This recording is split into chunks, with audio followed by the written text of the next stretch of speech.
सुरुवातीला जेव्हा शेतकऱ्याला पाण्याची गरज असते तेव्हा पहिलं पाणी हे हक्काने जळगाव जिल्ह्यात वाहून जातं। आम्हाला इतर लोकप्रतिनिधींकडून असं सांगण्यात आलं की तुम्हाला तुमचं जे पाणी आहे गिरणा डाव्या कालव्यातून तुम्हाला 8-10 खेड्यांना धुळे ग्रामीणच्या की तुमचं पाणी या ठिकाणी लिखित नाहीये।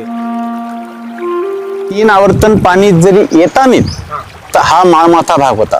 आटे पेवाले बी पाणी राहतानी गुरुड रसले आणि या शेतकरीले चारा बी मिळतानी जे एवढं तेवढं खावाले धान्य पिकतं ते सुद्धा पिकतं नाही। आज परिस्थिती गंभीर राहते या माळमाथा भागनी।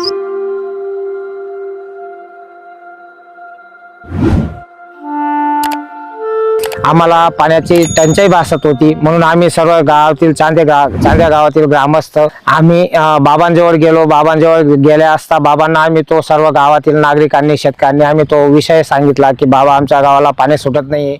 बाबांनी क्षणाचाही विलंब न करता पाट विभागाच्या अधिकाऱ्यांशी एक बैठक बोलावली आणि त्याप्रमाणे अधिकाऱ्यांनी सुद्धा बाबांची गोष्ट मनावर घेऊन आणि सर्व शेतकऱ्यांचे प्रश्न समजून घेऊन गुराढोरांचा प्रश्न असेल, पिण्याच्या पाण्याचा प्रश्न असेल, सर्व समजून घेऊन अधिकाऱ्यांनी तात्काळ 2-3 दिवसातच आम्हाला